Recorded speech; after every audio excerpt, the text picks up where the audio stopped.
Hello friends, welcome to Sangeeta's kitchen. আজ আমি তোমাদেরকে ডিম দিয়ে তৈরি একটি নতুন স্বাদের রেসিপি শেয়ার করব। তাই বন্ধুরা, চলুন ভিডিওটি তাড়াতাড়ি শুরু করা যাক। এর জন্য আমি প্রথমে গ্যাসের চুলায় একটি পাত্র বসিয়ে তাতে কিছুটা জল নিয়ে নেব। তারপর 4টে ডিমকে খুব ভালোভাবে ধুয়ে ওই পাত্রে দিয়ে দেবো। এতে এখন আমি 1 চামচ লবণ দিয়ে ডিমটি সেদ্ধ হতে বসাবো। ডিম সেদ্ধর সময় লবণ দিলে ডিম তাড়াতাড়ি সেদ্ধ হয়ে যায় এবং ফেটে যায় না। এখন আমি ডিমগুলি খোসা ছাড়িয়ে গোল গোল করে টুকরোই কেটে নেব। আমি সব ডিমগুলিকে একইভাবে গোল গোল করে টুকরো করে নিয়েছি। এই ডিমগুলি এখন আমি সাইডে রেখে দেবো। আর এই রেসিপির জন্য আমি আরও কিছু নিয়েছি, সেগুলি হলো পেঁয়াজ কুচি, টমেটো, আদা রসুন, কাঁচা লঙ্কা ও কিছুটা ধনেপাতা। আমি প্রথমে একটি মশলার পেস্ট তৈরি করে নেব।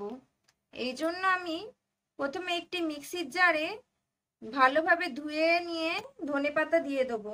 তারপর এতে টুকরো করে রাখা টমেটো ও 2টি কাঁচা লঙ্কা দিয়ে খুব ভালোভাবে একটি পেস্ট তৈরি করে নেব। পেস্টটি এখন আমি সাইডে রেখে দেবো। এরপর গ্যাসের চুলায় একটি প্যান বসিয়ে তাতে আমি 4 চামচ মতো সরিষার তেল দিয়ে দেবো। তেল গরম হয়ে আসলে ওতে সামান্য কালো জিরা ফোড়ন দেবো। কালো জিরা দেওয়ার পর একটু নাড়াচাড়া করে নিয়ে যখন ফোড়নটি একটু ভাজা হয়ে আসবে তখন এতে 2টি বড় সাইজের পেঁয়াজ ছোট করে টুকরো করে কেটে নিয়েছি সেটি দিয়ে দেবো। তারপর এটি নাড়াচাড়া করে নেওয়ার পর এতে আমি এখন 1 চামচ লবণ দিয়ে খুব ভালোভাবে আরেকটু নাড়াচাড়া করে নেব। খুব ভালোভাবে এই পেঁয়াজটিকে নাড়াচাড়া করে আমি একটু গোল্ডেন ব্রাউন কালারের করে নেব।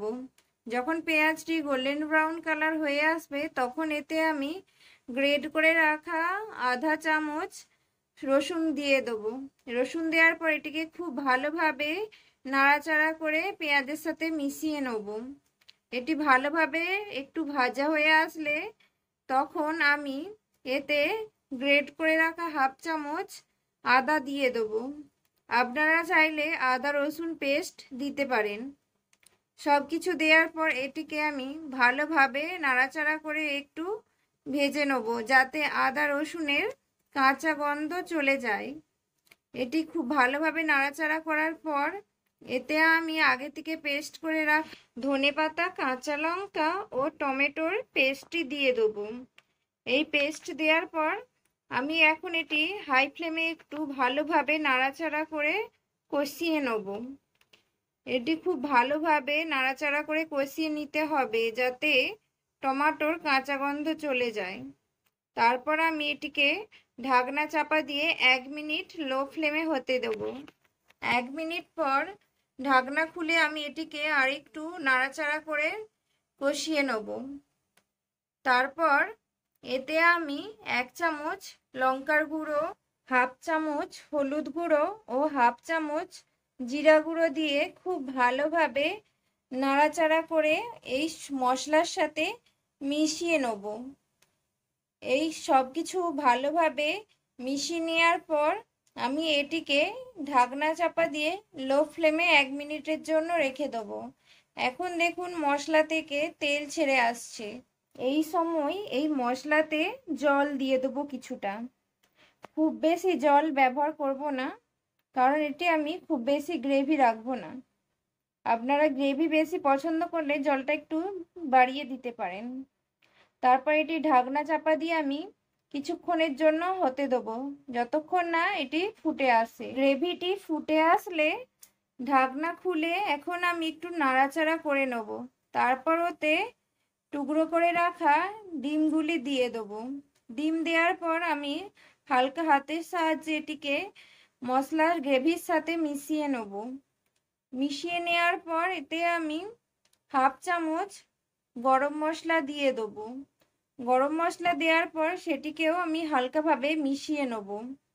তারপর ঢাকনা চাপা দিয়ে 1 মিনিটের জন্য রেখে দেবো। 1 মিনিট পর ঢাকনা খুলে একটু নাড়াচাড়া করে নিলে তৈরি হয়ে যাবে এই নতুন স্বাদের ডিমের কারি রেসিপিটি।